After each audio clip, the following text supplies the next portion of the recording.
De retour à Tout savoir. Écoutez, j'ai mentionné qu'après la pause, on allait parler avec quelqu'un du Musée canadien de l'histoire. Non, non, non, ça c'est pour plus tard. Cette fois-ci, on parle avec quelqu'un du Centre national des arts. Puis comme j'ai dit en début d'émission, le Centre national des arts s'intéresse aussi aux tout-petits. Et avec moi, une auteure et conteuse qui est vraiment dans son rôle là, dans le rôle de Luana. Alors, Julie Gunville, j'aimerais que tu m'expliques, c'est qui Luana, elle? Luana, c'est un personnage qui fait voyager les enfants dans son univers, en fait. Donc, j'adore raconter des histoires aux enfants. Puis, à travers celle-ci, les enfants, ils peuvent s'attacher au personnage, mais aussi s'identifier. Donc, ça leur permet de remplir leur sac à dos d'outils pour faire face à des situations qui sont peut-être un petit peu troublantes. Hein. Pour un enfant entre 3 et 7 ans, des fois, il y a des choses qui peuvent nous perturber. Puis, les histoires, moi, l'outil, dans le fond, que j'ai pensé leur offrir, c'est ça, c'est de s'attacher au personnage. Alors, je sais que cette année, tu fêtes le 10e anniversaire de l'existence de Luana. Retournons 10 années en arrière. Comment elle est née? D'où elle est venue et comment elle a évolué? En fait, c'est la même chose. J'ai 2 enfants et des fois, ils faisaient face à des situations difficiles, soit à l'école ou... donc, j'ai pensé par les contes. Pour moi, c'était facile d'écrire. Donc, j'ai pensé leur écrire des histoires pour pouvoir leur montrer un peu les différentes pistes de solutions. Puis le message passait beaucoup mieux. Est-ce qu'en ce moment, tu étais déjà auteur? Non. C'était tout nouveau. C'était tout nouveau. C'était quelque chose, j'aimais beaucoup écrire. On ne sait jamais où est-ce que nos histoires vont nous mener. Non, et nos passions aussi. Ouais. Hein? Ouais. Donc voilà, puis ça a fait son chemin. J'ai commencé à faire des représentations dans les écoles, dans les parcs, avec les différentes municipalités l'été. C'est quelque chose qui se fait super bien, que ce soit à l'intérieur ou à l'extérieur, hiver comme été. Donc, c'est comme ça que ça a évolué. Alors, parlons des thématiques, parce que tu parlais des défis que tes enfants, eux, avaient vécu, ce qui t'a inspiré à créer le personnage et tout. C'était quoi les différents défis que les enfants, je vais dire, rencontraient entre 3 et 7 ans et qui rencontrent encore aujourd'hui? Bien, il y a beaucoup la pression des pères, moi, je trouve. Donc... à 3 ans, on est à la garderie. On est à la garderie, il y en a un qui fait quelque chose. Ça peut être aussi positif que négatif. Hein? OK. Donc, c'est aussi de trouver nous, on se sent bien. Notre petite voix intérieure, hein? On a la petite voix intérieure. Même à cet âge-là, ils l'entendent. Donc, comment on fait pour vraiment bien l'écouter? Puis, trouver sa place dans tout ça. Il y a aussi les enfants qui sont pas bien en groupe.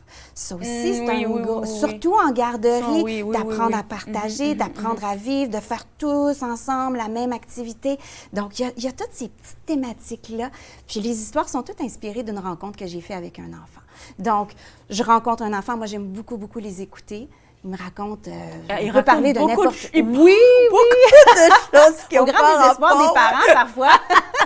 Je suis d'accord avec toi. Oui, donc c'est ça, c'est avec ces histoires-là. Puis c'est certain, on n'utilise pas les noms, mais ça sème une graine. Puis là, moi, je finis par écrire l'histoire. Puis c'est quelque chose que d'autres parents ou d'autres enseignants peuvent utiliser aussi. Et tu parlais des valeurs que tu essaies de transmettre à ces jeunes-là. Veux pas, tu viens de le mentionner, ils ont une petite voix intérieure. Ils nous entendent, ils nous comprennent, ils nous observent aussi. Alors, c'est quoi les valeurs que toi, tu transmets au travers de tes histoires avec Luana? Je pense que la plus importante, celle à laquelle moi je tiens le plus, c'est d'apprendre qu'il y a tout un arc-en-ciel d'émotions.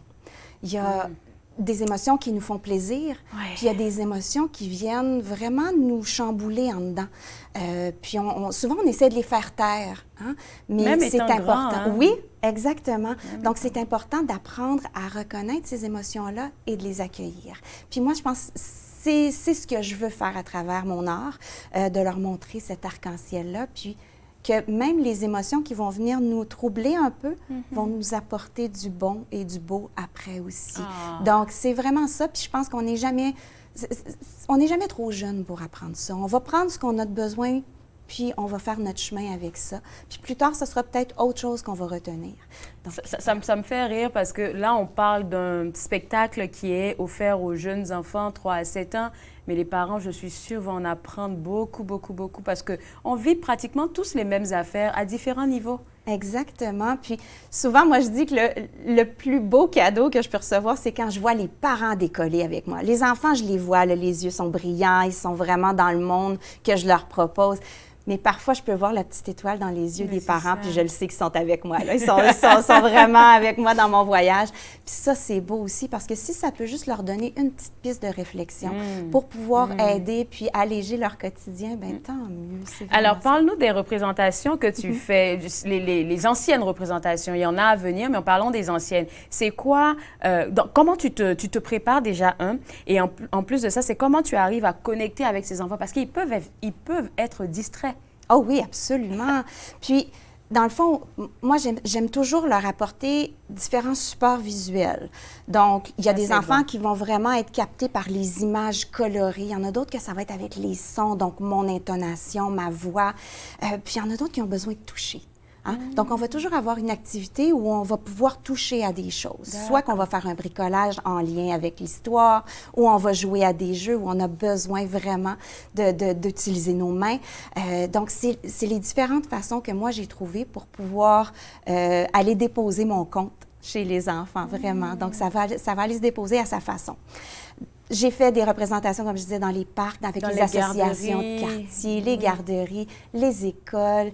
Les écoles, c'est agréable aussi d'arriver dans leur environnement. C'est leur univers à eux. Hein. Vraiment, je les visite, puis on essaie de modeler tout ça pour faire entrer l'histoire dans leur quotidien, puis les discussions après sont riches aussi. Puis, ben c'est ça fait son chemin depuis 10 ans. Je suis sûre qu'ils sont super intrigués en te voyant la première fois, comme venant voir le spectacle, ils se disent... OK, c'est quelqu'un... En fait, ça captive déjà. Je t'ai vu là, j'étais comme, OK, je sens qu'on va avoir une bonne conversation. Voilà, elle endosse déjà son rôle et j'aime ça, en fait. Et c'est sûr que, veut pas, les enfants, ils vont connecter avec toi d'une certaine manière. Est-ce qu'après, il y en a qui viennent te faire des câlins, des affaires de même? Oui, parce ça, que, c'est cute, dans le fond, le cute. Personnage fait que quand il me voit, il reste un peu surpris. Puis, c'est comme si je suis pas humaine. Je suis comme quelqu'un qui sort. Il y en a qui pensent que je dors sur un nuage. Il y en a d'autres qui pensent que je dors dans mon chariot. Donc, ils se demandent souvent la question, c'est « Mais tu habites où? Hein? Comment tu t'es rendu ici? » Donc, c'est ce qui fait que nos conversations sont riches parce que c'est pas l'humain, c'est pas l'enseignante, c'est pas l'éducatrice, c'est quelqu'un qu'on sait pas trop d'où elle vient. C'est ça. Mais elle semble gentille. Donc, elle va m'écouter, puis on partage beaucoup. Puis je me mets à leur niveau, j'écoute ce qu'ils ont à me dire, puis je vais être curieuse de ce qu'ils me racontent aussi. C'est un très beau partenariat avec le Centre national des arts et je pense que c'est quelque chose qui avait déjà été fait auparavant. Et si ça revient, c'est sûrement qu'il y a une demande pour ça. Alors, je pense que tu auras des spectacles à chaque lundi? À tous les lundis, donc à compter du 4 mars. Lundi, on commence avec la relâche du Québec. Oui.